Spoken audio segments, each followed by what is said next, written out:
नमस्कार मित्रांनो, आपल्या चॅनलवर तुमचं मनापासून स्वागत आहे. आजच्या या व्हिडिओमध्ये आपण पाहणार आहोत महाराष्ट्राचा भूगोल या अतिशय महत्त्वाच्या टॉपिकवरील निवडक प्रश्न, त्यांची योग्य उत्तरे आणि प्रत्येक प्रश्नाचे सविस्तर विश्लेषण. हे प्रश्न तलाठी भरती, झेडपी भरती, पोलीस भरती, सरळ सेवा, एमपीएससी आणि इतर सर्व स्पर्धा परीक्षेसाठी अत्यंत उपयुक्त आहेत. फक्त उत्तर पाठ न करता प्रश्नामागचा संपूर्ण कन्सेप्ट समजून घ्या आणि शेवटपर्यंत हा व्हिडिओ पहा. आणि जर तुम्ही आपल्या चॅनलवर नवीन असाल तर चॅनलला सबस्क्राईब करायला विसरू नका. चला तर मग सुरू करूया आजचा महत्त्वाचा सेशन, महाराष्ट्राचा भूगोल. प्रश्न पहिला, कोकणातील मासेमारी बंदराची रचना उत्तरेकडून दक्षिणेकडे करा. तर इथं 4 पर्याय दिलेले आहेत. त्यातील बरोबर पर्याय कुठला आहे? पर्याय नंबर 3. तर उत्तरेकडून दक्षिणेकडे रोहा, खेड, चिपळूण, राजापूर रोड हा पर्याय बरोबर आहे. कारण कोकण किनारपट्टी उत्तर ते दक्षिण कशी लक्षात ठेवायची बघा तुम्ही. रोहा हे रायगड जिल्ह्यात उत्तरेकडे आहे. त्यानंतर खेड हे रत्नागिरी जिल्ह्यात येते, बरोबर. आणि पुढे चिपळूण आणि सर्वात दक्षिणेकडे राजापूर रोड येतो. प्रश्न क्रमांक 2. प्रश्न 2 मध्ये काय, कोणती नदी पश्चिम वाहिनी नदी आहे? तर याच्यामध्ये पर्याय दिलेले आहेत: उल्हास नदी, वशिष्ठी नदी, सावित्री नदी, पैनगंगा नदी. तर याचा पर्याय बरोबर कुठला आहे? पर्याय नंबर 4. पैनगंगा नदी ही पश्चिम वाहिनी नदी आहे. आता पश्चिम वाहिनी नद्या अरबी समुद्राकडे वाहतात.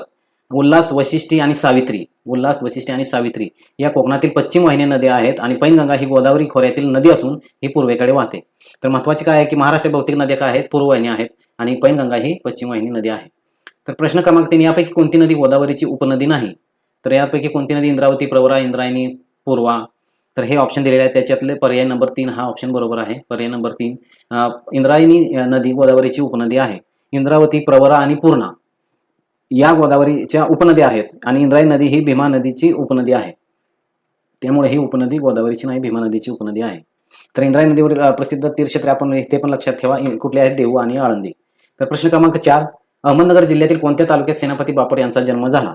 तर कुठले ऑप्शन आहेत? कर्जत, जामखेड, पारनेर, संगमनेर. तर पर्याय 3 पारनेर हा पर्याय बरोबर आहे. तर सेनापती बापट यांचे पूर्ण नाव काय आहे? पांडुरंग महादेव बापट. त्यांचा जन्म पारनेर तालुका, अहमदनगर या जिल्ह्यात झाला आहे. ते स्वातंत्र्य सैनिक आणि क्रांतिकारक होते आणि मुळशी सत्याग्रहामुळे त्यांना विशेष प्रसिद्धी मिळाली होती सेनापती बापट यांना. तर हे पण गोष्टी तुम्ही लक्षात ठेवायच्या. प्रश्न क्रमांक 5 मध्ये काय, भारतातील पहिले मुक्त विद्यापीठ कोणत्या शहरात सुरू झाले? तर हैदराबाद या शहरात सुरू झालेले आहे पहिले मुक्त विद्यापीठ. तर भारतातील पहिले मुक्त विद्यापीठ डॉक्टर बी.आर. आंबेडकर मुक्त विद्यापीठ आहे. त्याच्यानंतर स्थापना कधी झाली? 1982 साली आणि ठिकाण कुठलं आहे? हैदराबाद. आणि इग्नू हे नंतर सुरू झालेले आहे.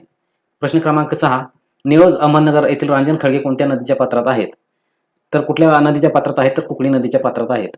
रांजण खळगे म्हणजे काय? पाण्याच्या प्रवाहामुळे खडकात तयार झालेले गोलाकार खोलगट रचना हे अहमदनगर जिल्ह्यातील कुकली नदीत आढळतात. प्रश्न क्रमांक 7, कोराडी व खापरखेडा ही औष्णिक विद्युत केंद्रे कोणत्या जिल्ह्यात आहेत? तर हे नागपूर जिल्ह्यात आहेत. कोराडी आणि खापरखेडा ही महाराष्ट्रातील काय महत्वाचे औष्णिक विद्युत केंद्रे आहेत? दोन्ही कुठे आहेत? नागपूर जिल्ह्यात आहेत. आणि चंद्रपूरमध्ये मोठे औष्णिक विद्युत केंद्रे आहेत, पण हे 2 कुठे आहेत? नागपूरमध्ये.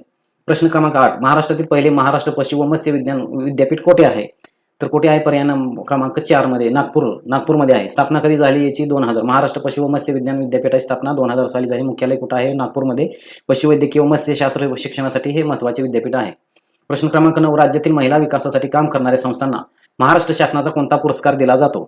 तर अहिल्याबाई होळकर हा पुरस्कार दिला जातो. महिला विकास आणि महिला सक्षमीकरणासाठी उत्कृष्ट कार्य करणाऱ्या संस्था तसेच व्यक्तींना हा पुरस्कार दिला जातो. अहिल्याबाई होळकर या आदर्श राजकर्त्या होत्या, त्यामुळे त्यांच्या नावाने हा पुरस्कार दिला जातो. प्रश्न क्रमांक 10, पश्चिम घाटातील सर्वाधिक उंचीचे पर्वत शिखर कोणते? तर कुठले आहे? अन्नाईमुडी. पश्चिम घाटातील सर्वाधिक उंचीचे पर्वत शिखर अन्नाईमुडी आहे. आणि अन्नाईमुडी हे पश्चिम घाटातील त्यांची उंची किती आहे त्या शिखराची? तर 2695 मीटर आहे आणि हे केरळ राज्यात आहे. आणि महाराष्ट्रातील सर्व शिखर कुठलं आहे? कळसुबाई. ह्याच्यामध्ये कन्फ्युजन करू नका. हे तर काय सांगितलं आहे? पश्चिम घाटातील. आणि महाराष्ट्रातील कुठले आहे? कळसुबाई. प्रश्न क्रमांक 11, खालीलपैकी कोणते धरण गंगापूर धरण समूहाचा भाग नाही? तर बाहुली. ऑप्शन नंबर 3 बाहुली हे उत्तर बरोबर आहे. तर गंगापूर धरण समूह काय? नाशिक जिल्ह्यात आहे आणि बाहुली धरण वेगळ्या प्रकल्पात येते. प्रश्न क्रमांक 12, पालखेड धरण समूहामध्ये समाविष्ट धरण कोणते? तर वाघाड हे समाविष्ट धरण आहे. तर पालखेड धरण समूह नाशिक जिल्ह्यातील दिंडोरी भागात आहे आणि वाघाड धरण त्याचा एक भाग आहे. प्रश्न क्रमांक 13, एकात्मिक आदिवासी विकास प्रकल्प IDTP कार्यालयाचे अपर आयुक्त कोठे बसतात? तर ते कोठे बसतात? अमरावती या ठिकाणी. Option number 4. तर आदिवासी विकासासाठी महाराष्ट्र शासनाचे विशेष प्रकल्प आहेत आणि अमरावती येथे अपर आयुक्त कार्यालय आहे. तर हे लक्षात ठेवा. प्रश्न क्रमांक 14, खालीपैकी कुठे ज्योतिर्लिंग नाही? तर बद्रीनाथ येथे ज्योतिर्लिंग नाही. बाकीकडे आहे रामेश्वर, द्वारका इथं आहे, केदारनाथ आहे. आणि भारतात टोटल किती ज्योतिर्लिंग आहेत? 12. आणि बद्रीनाथ हे कशासाठी प्रसिद्ध आहे?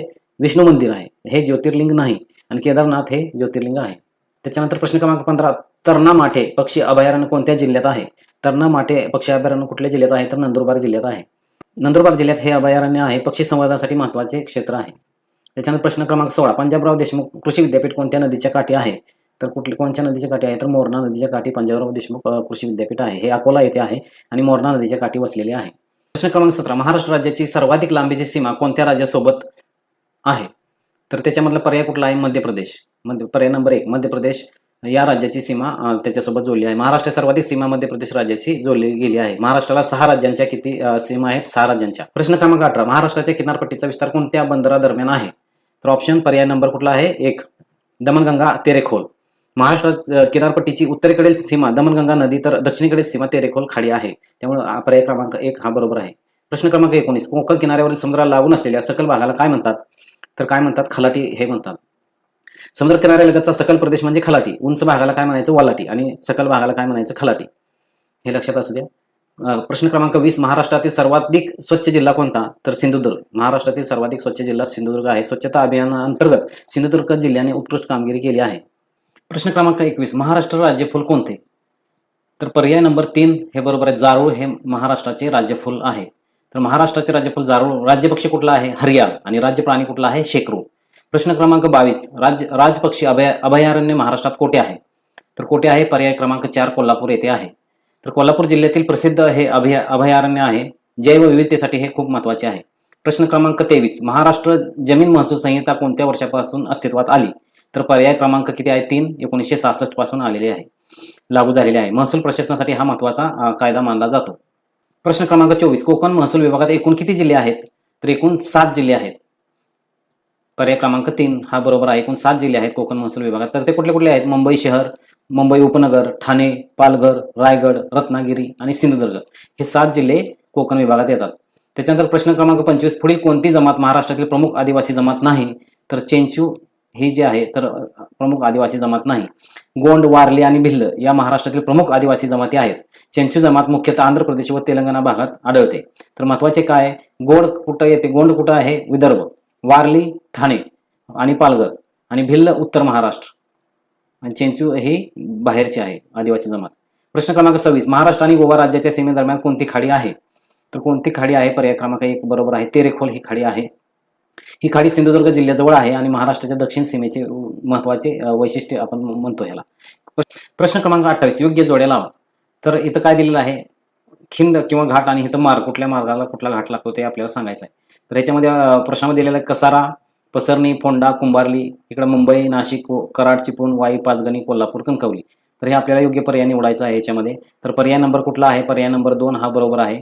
तर कसारा घाट कुठून जातो? कसारा घाट मुंबई नाशिक मार्गाला गेल्यानंतर आपण कसारा घाट पाहतो. त्याच्यानंतर पसरणी घाट वाई पाचगणीला आहे. त्याच्यानंतर फोंडा घाट कोल्हापूर कणकवलीला आहे.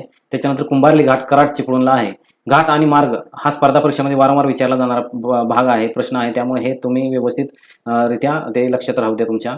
प्रश्न क्रमांक 29, खालीपैकी कोणती एक गोदावरीची उपनदी नाही? तर खोब्रागडी ही गोदावरी नदीची उपनदी नाही. बाकीच्या वर्धा, वैनगंगा आणि इंद्रावती या गोदावरीच्या उपनद्या आहेत आणि खोब्रागडी ही गोदावरीची उपनदी नाही. गोदावरी नदीला दक्षिण गंगा असे म्हणतात. हे बाकीचे इतर गोष्टी तुम्ही लक्षात राहू द्या. प्रश्न क्रमांक 30, कोकण रेल्वे प्रकल्प कोणत्या राज्याच्या सहकार्याने उभा राहिला? तर कोकण रेल्वे प्रकल्प महाराष्ट्र, गोवा, कर्नाटक आणि केरळ या 4 राज्यांच्या मदतीने सहकार्याने उभा राहिलेला आहे. तर भारतातील अभियांत्रिक क्षेत्रातील हे अत्यंत महत्त्वाचा हा रेल्वे प्रकल्प होता आणि ह्याच्या कोणाच्या सहाय्याने कुठल्या राज्य? महाराष्ट्र, गोवा, कर्नाटक आणि केरळ या राज्यांच्या सहाय्याने तो उभा राहिला आहे. तर मित्रांनो, आजच्या व्हिडिओमध्ये आपण महाराष्ट्राच्या भूगोलावरील महत्त्वाचे प्रश्न आणि त्यांचे सविस्तर विश्लेषण पाहिले आहे. अशाच प्रकारचे स्पर्धा परीक्षेसाठी उपयुक्त असे प्रश्न आणि संपूर्ण विषयाचे सोप्या भाषेतील एक्सप्लेनेशन आपल्याला पाहण्यासाठी आपल्या चॅनलला नक्की सबस्क्राईब करा. व्हिडिओ आवडला असेल तर लाईक करा, तुमच्या मित्रांसोबत शेअर करा आणि पुढचा व्हिडिओ कोणत्या टॉपिकवर हवा आहे ते कमेंटमध्ये नक्की सांगा. धन्यवाद. पुन्हा भेटूया पुढच्या एका महत्त्वाच्या व्हिडिओमध्ये.